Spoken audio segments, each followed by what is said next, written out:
Sponsored by Stand Up to All Hate. Call a timeout against hate. So, these two things can be both true, right? Caitlin Clark is Time's Sports Person of the Year. And in the United States, I don't think there's even despite the fact that Shohei Ohtani is the first 50-50 player in the history of Major League Baseball, and they won the World Series, and he got the first $700+ million contract, it's not really close, right?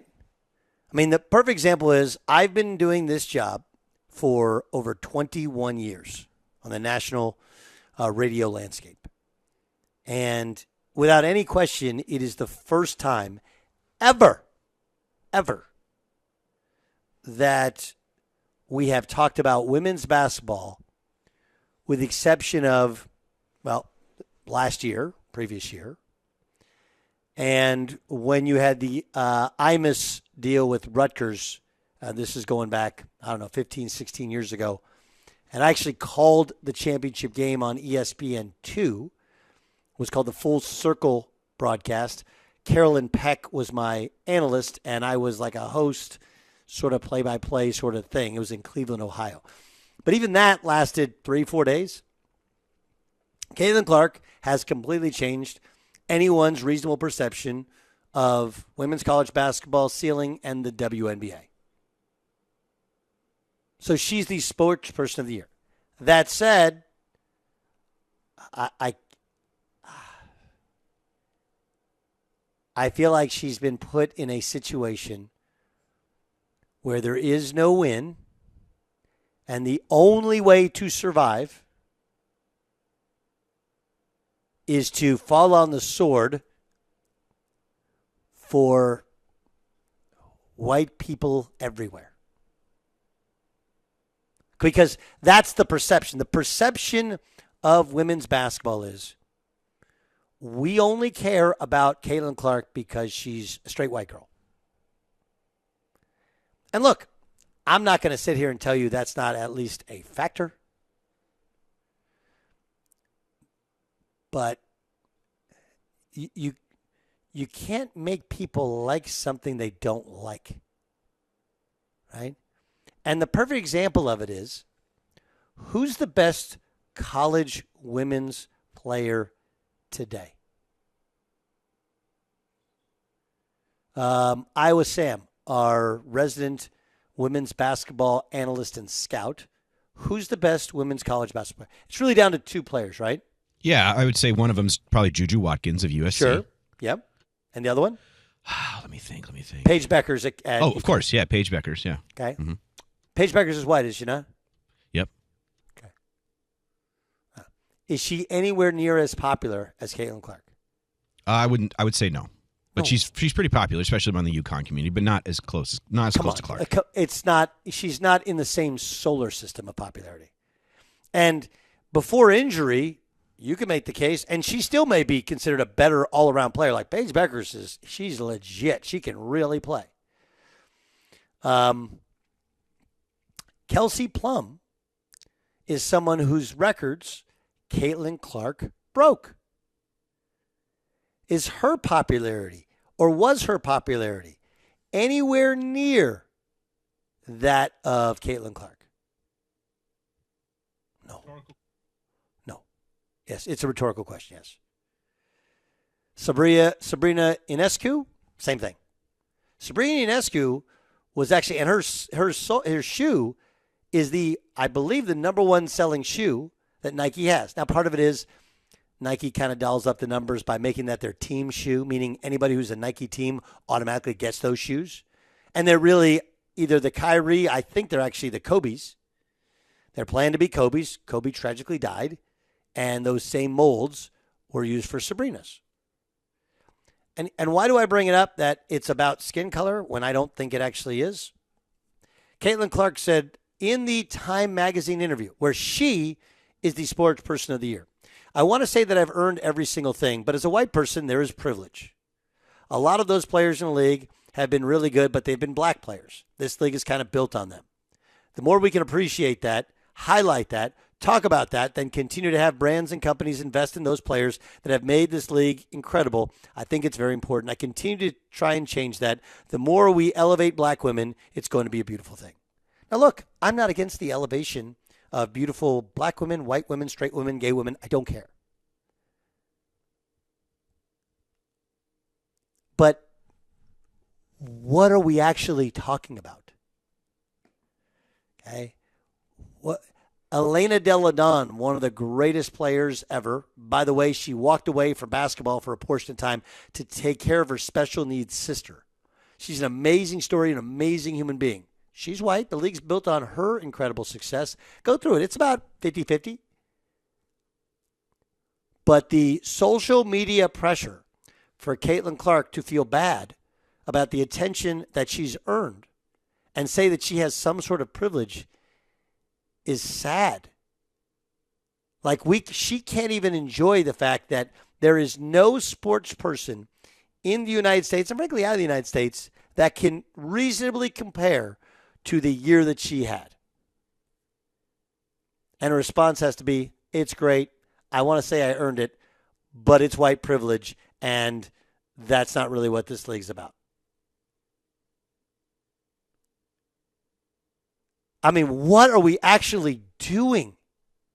And look, I know her boyfriend is Patrick McCaffrey. Connor McCaffrey. Sorry, Patrick is the star at Butler. Connor is his brother who's on staff.